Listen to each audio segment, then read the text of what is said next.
I'm so happy.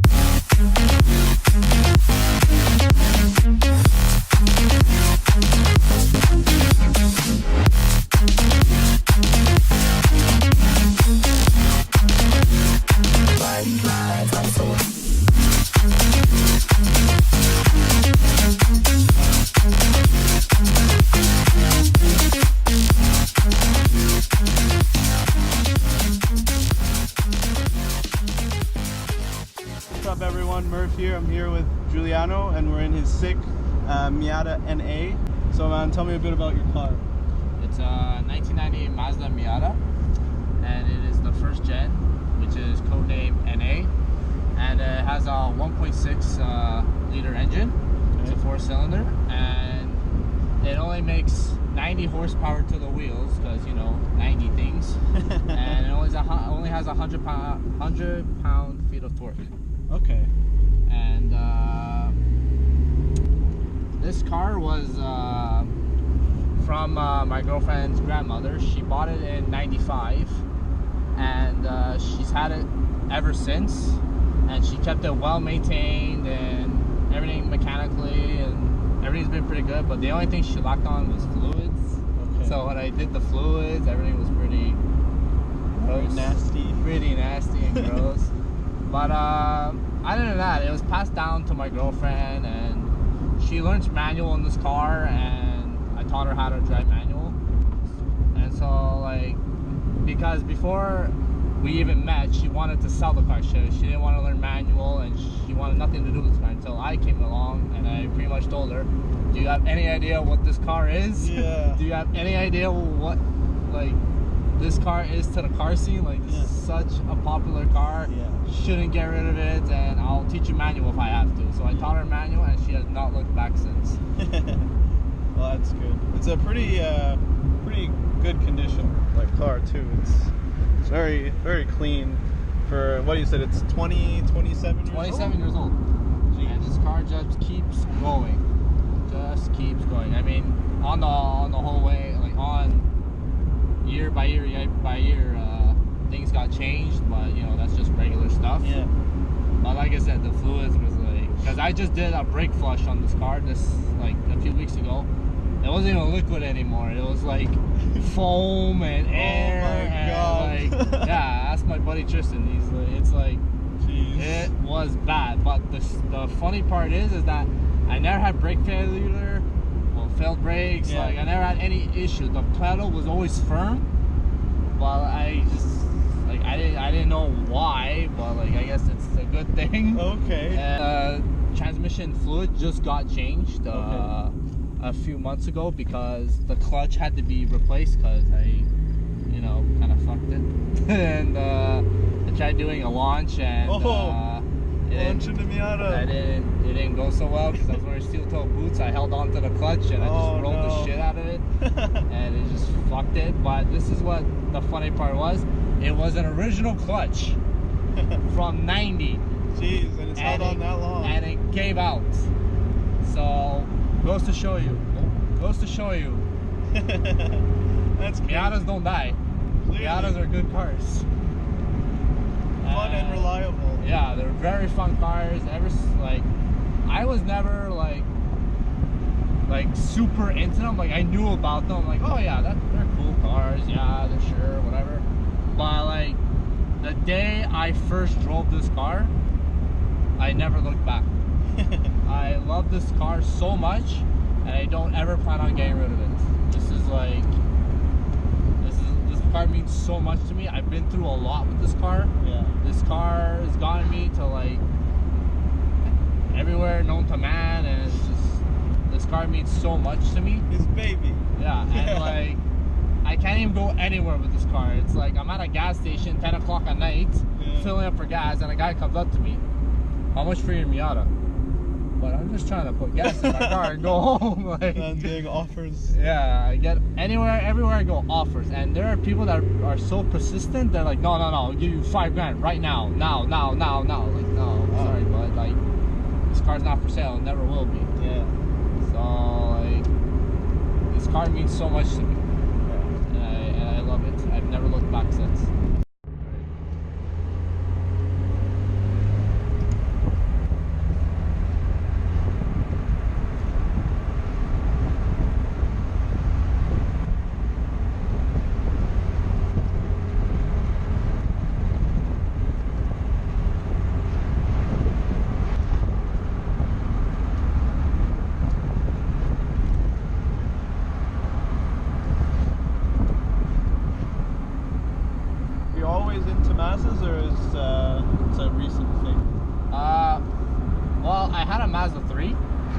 was 2004, one of the first ones that came out, and my mom had it, and she passed it down to me because she bought a new car, and I guess that's kind of where it started, because it came from her, and I was always into Mazdas, I guess. Like, I'm a huge fan of the rotary engine, so like, I want to build an FB RX-7 and like just do crazy shit with it, because by the time I say I want to do so much stuff to it, by the time all said and done, it's not gonna be street legal anymore. It's gonna be like track use only. Yeah. So like, yeah, I mean, I've always been into Mazdas, and I've had a good history with them. Even my dad, he had this old Mazda MPV van, and like I grew up with that car. Okay. And so like the day like it got totaled because he got into an accident with it, it was kind of like a sad moment for us. Yeah. So like, yeah, I guess you could say I've always been into Mazdas, and so it has like a sentimental like value and yeah. So like we've always had a good history with Mazda. We never had problems. Like we go to the dealers and we never get bad customer service. Like Mazda's been good to us, good to me, good to my family, and like I guess you could say I've always been to Mazda. I've never had an issue with them. Okay. I mean, I did a lot of research on this car, and this car is actually pretty easy to maintain. The work is pretty easy, and there's so many aftermarket parts for this car. You never have to worry. And yeah, like a lot of people do a lot of stuff to this car. Like I've seen like a lot of crazy stuff. Like people have done 13Bs. They put LS 1, 2, 3, 4, 5, 6, 7, fucking V6s. Yeah, a lot of people do a lot of stuff with this car. It's pretty crazy. So like a very capable platform. Yeah, it's very, very capable. Like a lot of like some people that don't know this car, they kind of underestimate it. But it's like when they do the research, it's like, okay, maybe I should have not said that, or like maybe give it a second chance, or like, nah, this car is very, very capable of anything. Just the stock motor is like, well, this car was never designed to go 0 to 60.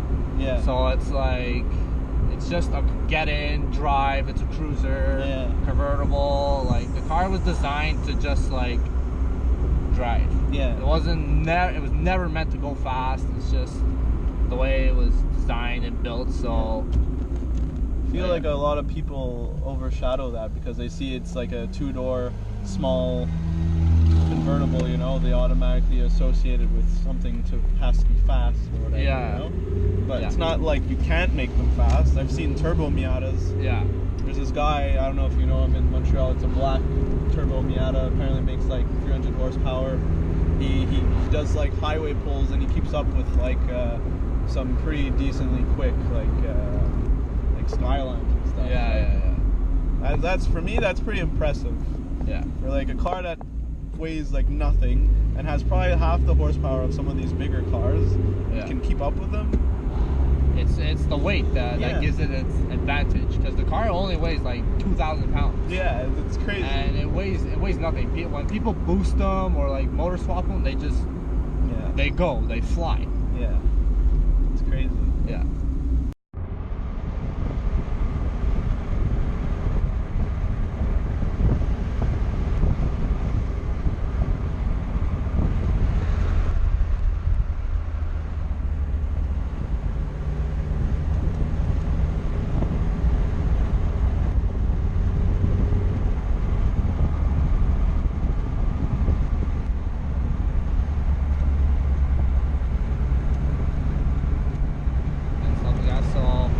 A guy named Bob Hall came up with this idea, and he wanted to create this car called the Miata.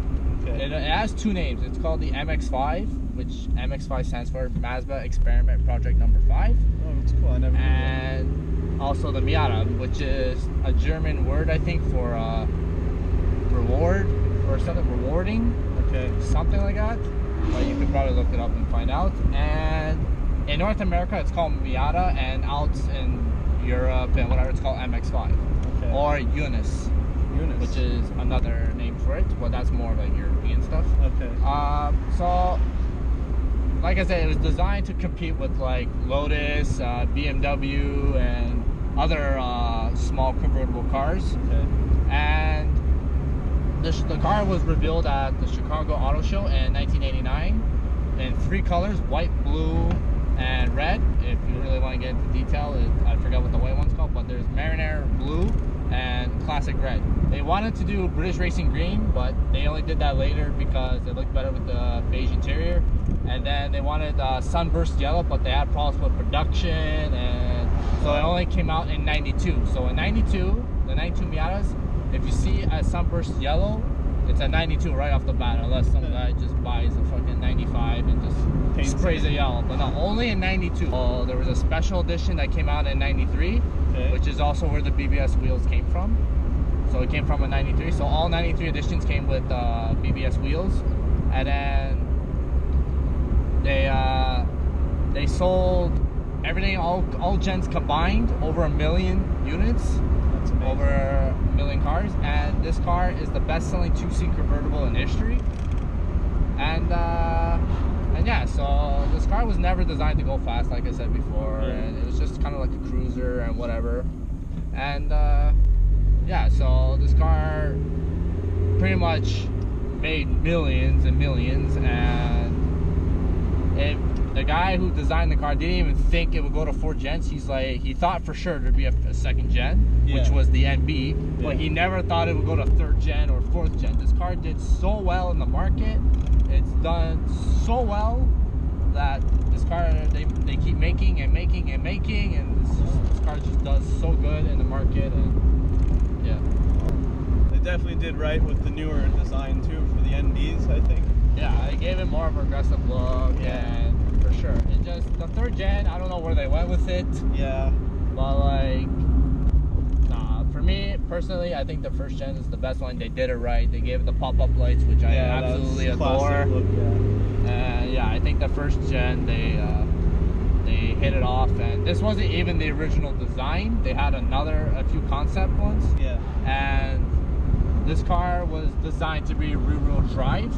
It was never to be front wheel, and I think all wheel even came in as an idea, but that scrapped out pretty fast. So yeah, the car was designed from the start, small, cute, fun, rear wheel drive convertible. Manual transmission was a must. Yeah. Like some of these cars came automatic, but they didn't make a lot. Yeah, there were very few. Like there'd be Kijiji ads where like, oh, super rare automatic. You're proud of that? Like, no, I wouldn't be. This car was designed manual, and everything I said, that was the start, that was the plan, and they did a really, really good job with this car. And this car is still, like, this car still breaks necks to this day. Yeah, for sure. Breaks so many necks. Well, to conclude, I would like to thank you, man, for taking me for a ride in this crazy Miata. No problem. It's a gem, these cars, and it's good that you get to enjoy it, you know? Yeah. So, if this is your first time, please like, comment, subscribe. And if you want, man, you want to plug your Instagram or anything? Oh, yeah, sure. This car is, it's called Mimi the Miata 90.